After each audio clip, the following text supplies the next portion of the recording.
Right about now, I have a very wonderful guest in the studios. And his name is Reverend Bernard Osei-Duah. Today, we're going to be talking something different, something a bit away from the normal things that you know. Once in a while, you get entertainment, you get excited, but there are times where you need to sit down and learn. Both the corporate world and the non-corporate world needs this. And so this is a very crucial moment. Do not log off. Stay on and get some wisdom. Plan your life with it. Plan your business with it. It could go a long way to help you out. Welcome to Ec12one TV. Thank you very much for having me. Welcome to Tuesday Morning Live. Thank you. Thank you for having me. We are honored to have you. It's a pleasure. You've always been one of the key persons on our show. And anytime you come, I always make this kind of ear to listen to you. Because whatever you say, it really goes far. And we appreciate you so much. Thank you for All right. So like I said, today we are going to be talking about achieving goals through team performance. And I'm excited because anytime we have the chance to learn, we are all happy because it is good to add to what you already know so that you can apply it to life. And so when we have people like you here, we are so excited. Now let's move straight to the point. Achieving goals through team performance. Someone will ask you what at all is team performance? And what role must whether a team leader or a member play in order to achieve goals? Where do we start from? Maybe if it's okay, once again, thank you for having me, and a very special Tuesday greeting to your viewers. Let's start off with understanding goals and why teams must perform to achieve goals. Okay. The truth is, when you don't have a set mark, any mark you receive becomes a pass mark. So for example, in a class of 30 students, the first who came in class was like 57%. The second from there was like 32%. The pass mark is actually 50%. So for the guy who got 57% should be jubilating, but the guy sits crying. The reason is not because he passed, but the reason is because there might be a set mark he gave himself. And for him, being able to pass is not really what he wants to achieve, but setting out a goal to achieve becomes now the real thing to achieve. So it's important for us to understand that if you don't have a set mark, which is your goal, any mark you receive becomes a pass mark. A lot of people in business, a lot of people run organizations, tickle themselves because of activity. And there are two things. You can be involved in the activity, but you are actually not achieving anything. So people like the tickling of, oh, I'm doing something and I can wake up to it. But at the end of the day, there must be some goals you are achieving or you are actually wasting your resources. So it is always important to have a set mark. So let's take an example. Ec12one TV is an organization that is running, it's running a business, running a ministry, end. However, if there are no defined goals that Ec12one is working towards, we could be in the activity, we meet up, we do the stuff, and that gives us the satisfaction, thumbs up. But then what are the things we set ourselves up to achieve? So it always begins with having the goals and aligning your activities to ensure that everyone on the team has a role to play in achieving that goal. Either than that, you might tackle yourself with the activity and that should be enough for you. So someone who is a startup, someone who is an SME, someone who is running a church or a ministry shouldn't be tickled by virtue of the fact that you wake up and go for service and you come back, few people show up, there's a bit of tithe here, offering here, good singing, and that's it. The organization must be moving towards a goal. And if the goals are not defined, you are just in activity. All right.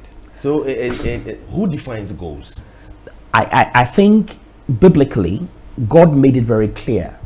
In the book of Habakkuk, chapter 2, the Bible says that write the vision, make it plain, and those that read it will run. So it's a responsibility of the leadership of every organization to clearly define what the goals of the organizations are. Once again, be it a church, a business organization, or whatever the organization is, there must be the leadership that owns these goals. what do we set ourselves out to achieve? What are the things we work towards to achieve? Because if you don't have a defined destination, you might actually get there and not know you've arrived. You might actually pass and not know you've arrived. So setting the destinations are always important in whatever you do. So hence is the leadership of the organizations that are responsible for defining these goals. Now, as of if they are the ones that should be achieving it, no, because you are working with a team, and this is where team performance comes to play a major role. A lot of people can be on a team who are doing practically nothing, and when I say that, they're doing nothing to help achieve the goal. They could be inactivity, but remember, ultimately we must be geared towards achieving the set goal, that vision, that set mark we have in front of us. So it's ideal that organizations to have that mindset that everyone in the organization must be working towards that particular goal that we've set ourselves to achieve. So they are the designers of the goal, and they are the contributors to the achievement of the goal. I think speaking about developing goals and that, I think after some few years when I was done with university, I wrote on a plain sheet what I wanted to do in the next 2 years, and I pasted it on your wall. So anytime I wake up, I look at it and I say, this is where I'm gearing towards. So this is what I want to do. And it kept me, it kept me going until finally.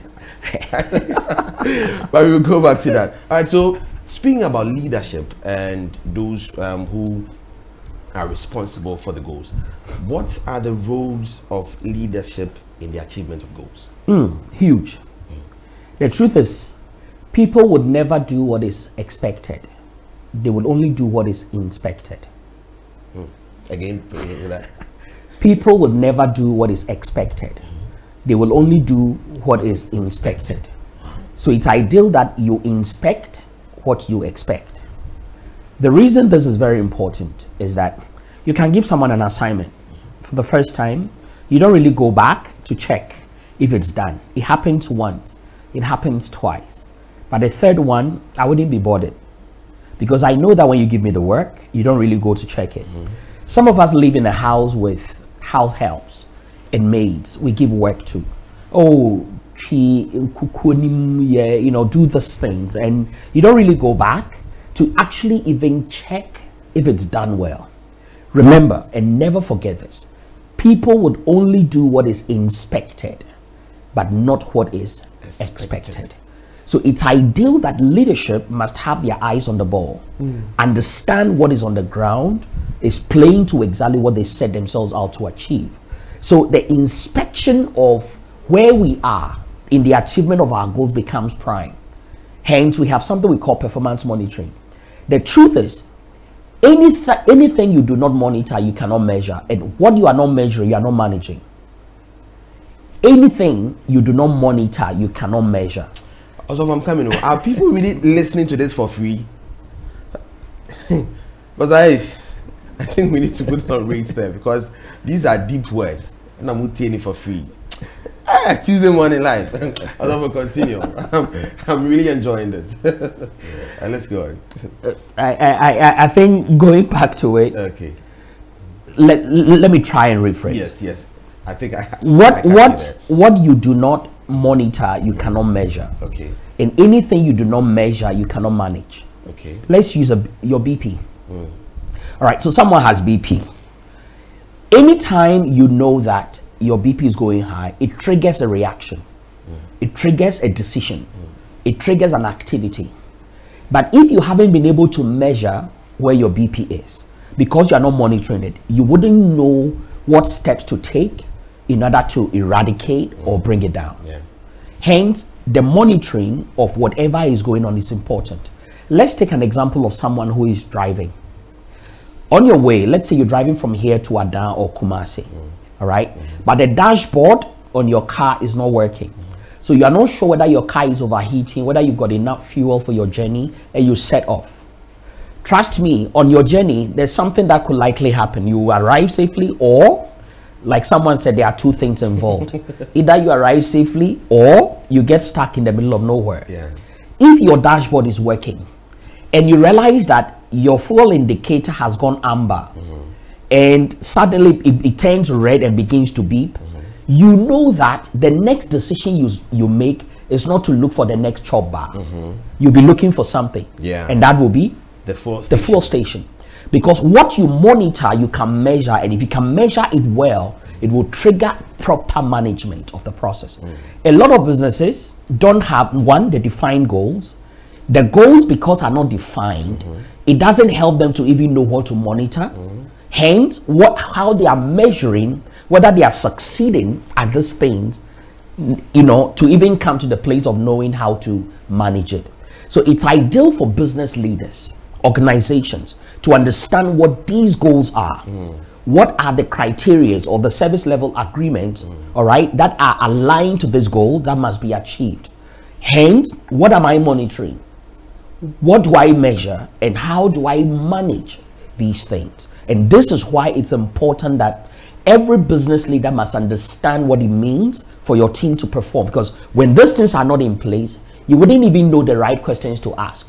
You wouldn't know what to trigger within your teams to ensure that you get the right response or the activities that your team should be engaged in. So still on leadership, we have so many leadership styles. Which one will you say is appropriate in achieving or getting the best out of what you're looking for? Now, okay, let me give you this example. I have worked in an office where we had a leader who was so authoritative. He's always on your neck to make sure that you get a desired result. And whenever he's not around, everybody relaxes. But whenever he's around, you get to do what he wants. So he was a strict type. Or you get to act. Yes, act what he wants to see. So he's a strict type who will always be on your neck. And people were delivering when he's around. And then we had another leader who would give you the room to operate. He wouldn't put pressure on you, allow you to work. And it looked like people were taking advantage of that because the inspection wasn't there, always not on your neck, will give you the room to operate. And so I'm asking, which one of these, or even more, is desirable in achieving organizational goals? You see, leadership styles are great. They are theories. They are mindsets of how people approach things. What is important is not the style. What is important are the things being done by the leader. So for example, based on the scenario you mentioned, so I'll take the second leader. The fact that the person might be very open and nice doesn't necessarily mean that they actually shouldn't be inspecting what must be done. So, well, maybe I could say I'm that kind of a leader. You know, I like to give room. I like to give deadlines. I like to give deliverables to be, and I will give you the room, give you the, however, going back to check that these things are done are very prime. Someone could be strict, but don't go back to do the checking. So the styles are one thing. The important things you need to do with your team to achieve is the next. So hence, even in leadership, we understand that for you to be able to motivate your team, there are different ways. People will start with Abraham Maslow's theory of motivation, you know, but there are many people that have propounded many theories when it comes to even motivating your team to achieve. There is a Japanese theorist, you know, management theorist called William Ochi. William said that there is now what we call the theory X, Y, and possibly even the Z. Now, theory X are the ones that will be motivated with threats. So I will take that to be the first leader you aligned. So someone who is very aggressive, someone who is there will threaten, will give you all the micromanagement, the harshness for you to achieve. All right. So they'll put that pressure on you. People like that, there are people who would actually succumb. Others, when they feel the pressure, they can't manufacture, operate, or become productive at all. So there are people who actually operate well under pressure. Others that when you put the pressure, they go zilch. There are those that don't need the pressure, they will deliver. Immediately the pressure comes, they are off. There are those that need the pressure. I know a friend who, when he's got work to do, it won't be done. 24 hours to the time, oh, they kill it. It's how they set themselves up to. So when it comes to the leadership styles, it's great. However, what is important is what you do to ensure that your teams are actually achieving the goals. So you can be hard, you can be harsh, you can be aggressive, or you can be quiet, meek, mild, but you're doing all the right things that are required. And that is the most important thing when it comes to team performance. Wow. Reverend, who qualifies to be a leader? Hey, leadership is not a position. Let me start off from there. There are some that believe that leaders are born, others that believe that leadership are inherited, others that believe that leadership are situational. So you could have a leader who is actually chosen or elected, but in the day of trouble, the actual leaders rise up. I'll give you a typical example in scripture. When Judas Iscariot died, the apostles needed to replace Judas Iscariot, so they casted a vote. It fell on a guy called John Mark, but that was the last time we heard of him. All through scripture, you will hear, I, Paul, an apostle of the Lord Jesus Christ. Paul was not there when they casted the vote. He wasn't the 12-one chosen, elected, but he became the 12th apostle that today we recognize by his works. So there are people that are voted into positions. You could have an MP, a community leader, or a chief who knows zilch about leadership.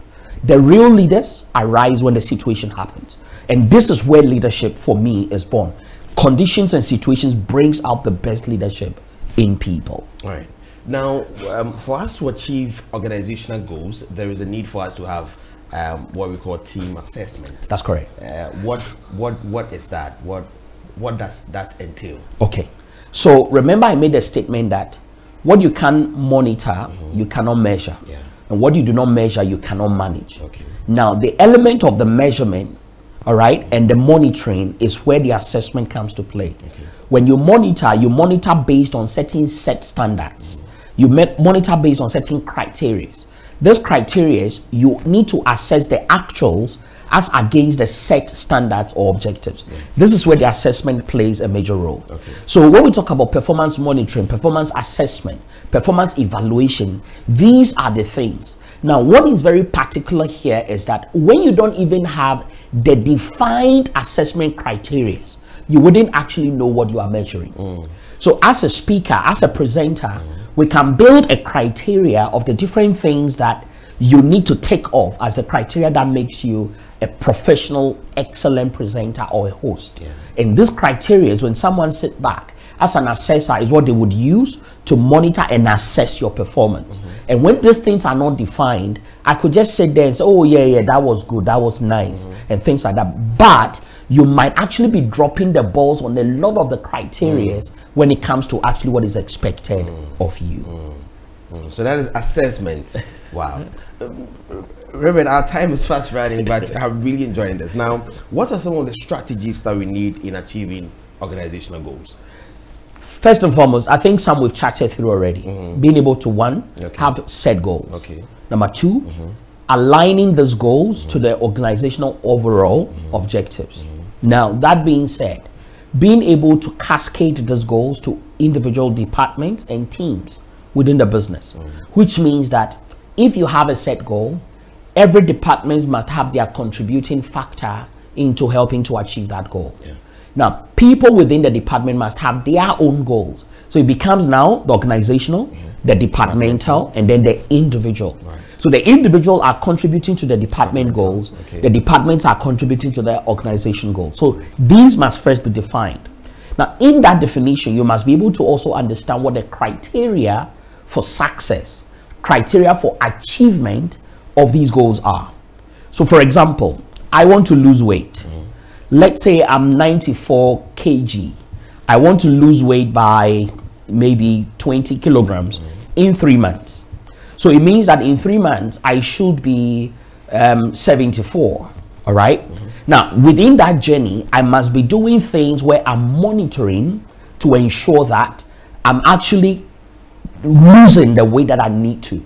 Either than that, I could be tickling myself, oh, I'm looking good, I'm looking sharp, but not knowing the textile of the material I'm wearing is making me feel like, but not knowing I'm actually gaining.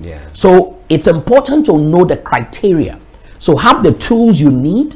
That's another thing. Make sure that the right tools are there in present to help you achieve these goals that you need to. And by that, when you have the tools, you have that criteria set, put the systems in place, all right, that will help you to be able to actually get these things going. Now, a lot of people think that training can fix everything. Training does not fix everything. Most organizations, when someone is not performing well, oh, take them to training. Training is not a fix for everything. So are you saying it is not necessary to undertake training? No. Training is very vital. My company is based on training. Okay. That's what we do. Okay. But training is not a fix for everything. So for example, someone in your customer care department, all right, or your team in customer care could not be pulling their weight. The next thing usually business leaders will do, oh, let them have training. Now, you can take the person for training. They will learn all the things they need to. But the systems at work do not support the skills they have to be reinforced day to day. This is where performance structures are important at work. So if, for example, you have learned some skills in training, but you come to work and there is nothing. Remember, I made a statement in the beginning that people don't do what is expected. Yes. They do what is expected. So there are no systems of monitoring performance to inspect if the right things are being done. You leave them there for a month, they will go back to their normal habits. So I've gone for training, I've learned the skill, I've learned the ability to do what can be done. But without the right systems in place, I will go back to my norm because these habits I have learned over 35 years of my life. And you don't expect that 2 days training will take it out of me. Definitely. So with time, I will go back and I'll be back to normal. And this is why training is not a fix. So when people have training, put the systems in place at work that makes them actually toe in line with the structure you intend for them to achieve.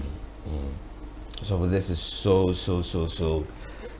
enlightening. I mean, I've been so enlightened, but we are not done with the conversation yet. So let me ask this one. It's do you think it is ideal to align remuneration with output? Very much. In fact, let me sound Niger. Very much. Oh, it's very important, my brother. You see, remunerations, rewards, emoluments are part of the motivational structures built into performance. When someone is performing well, they must be motivated, all right, so that they can even do better. When someone is doing so well and you pay them peanut, very soon they'll begin to behave like monkeys. It's ideal that rewards must be aligned to performance and outputs that are being generated. In many settings, people are paid based on racial stance. People are paid based on gender. I think after the Women's World Cup, the US women's team raised, a red flag that they've won the World Cup at least about 4 or 5 times. Their male counterparts have never even crossed the semi-final. Yet, their male counterparts are receiving more by way of payouts than them. Why? And it was a real question, and trust me, this is happening in many organizations. In many places, men are paid more than women. But in many settings, even some of the women are contributing more value than the men based on gender. There are many countries, and I've done projects in about 16 countries, and I tell you, there are many countries you go to, right, that you realize that people are paid based on their race. Wow. So a white male receives more than a white female. A white female receives more than a black male and a black female, or an Indian or something. And these are integrated. This is what I call institutional discrimination. They are instituted and integrated into their structures, when it comes to, and this should not be. So people should be rewarded based on the contribution and the value add that they bring to the organizations. Although I asked this question because in most of our organizational settings here in Ghana, all we do is that you find a dream, as to whatever he does, how he does it, nobody cares. But I think you've really answered it. God bless you. Now let's come to what you do. You've given us this lecture free of charge. Now let's come to what you do, what is coming up, what has inspired this lecture this morning. Okay, thank you very much. Yes, my company is called Bold Mogul Consults. Okay. We partnered with another organization in Kumasi called Positive Solutions Consult, and we're running a performance improvement strategy workshop for business leaders, organizations, business owners, startups, SMEs, small, medium enterprises, heads of departments of these organizations, to come and learn some of the things that can help them, really put that energy back into their teams to help achieve their goals. The truth is, COVID took a lot of spine out of many organizations.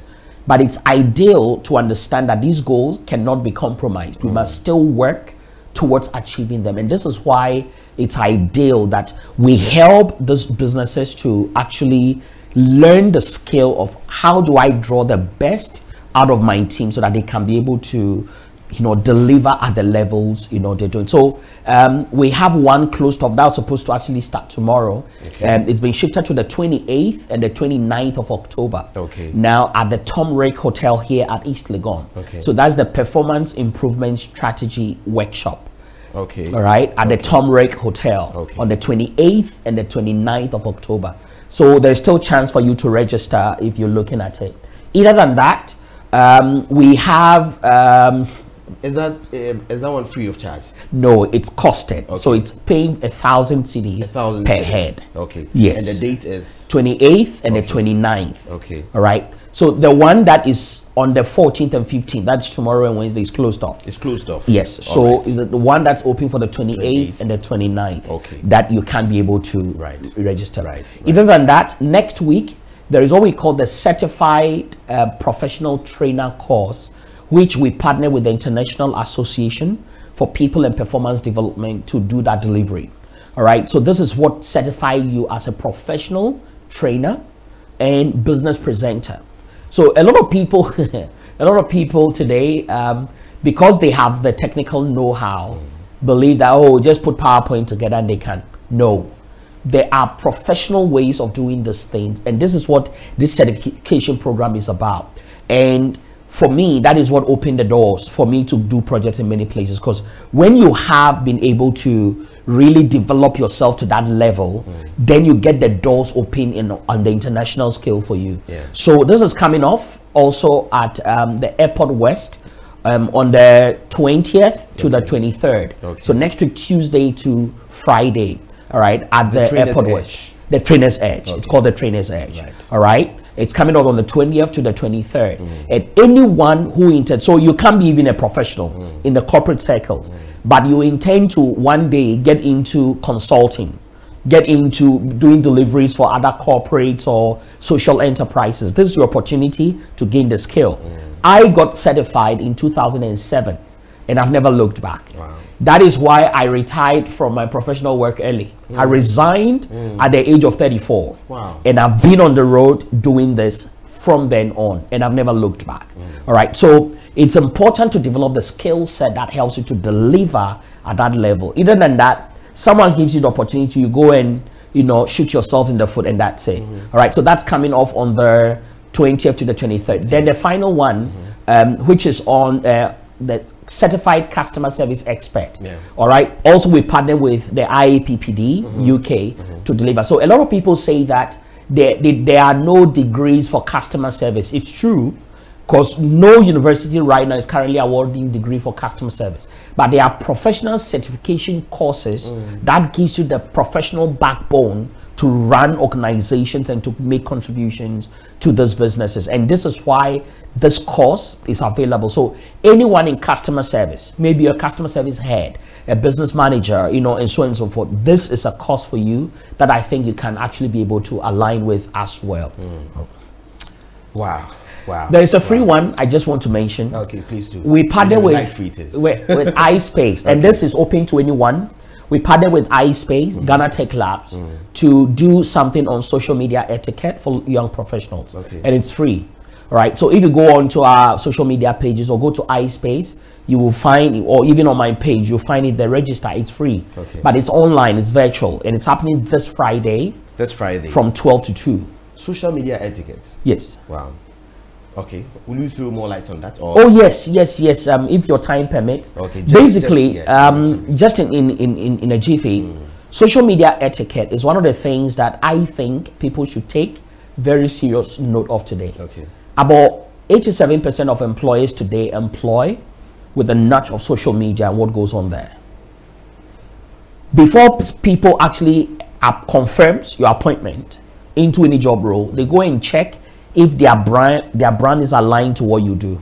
Wow. Yes. So it becomes important that what you put out there must be very, and I can share many things. You know, there were nurses in Ghana that put some things, you know, on social media. They worked for 37, two of them, that their work became a challenge because of the things they started posting up on social media. There are so many things that we can talk about, but because of time. Right. But this is free, so get on, learn something about it. I think that can. So, Reverend, if I am an organization or an individual who wants to reach out to you and your company, how do I do that?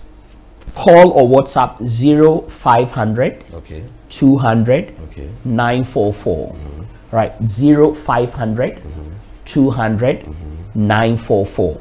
You can reach us on the call or on the WhatsApp there. Either than that, we are on all the social media platforms, maybe 3 or 4 of them. LinkedIn, you can reach me on Bernard Osei-Duah. Either than that, Twitter, Facebook, Instagram is Benny Osei-Duah. You know, you can have all the information you need, or you reach me, inbox me, I'll definitely reach out back.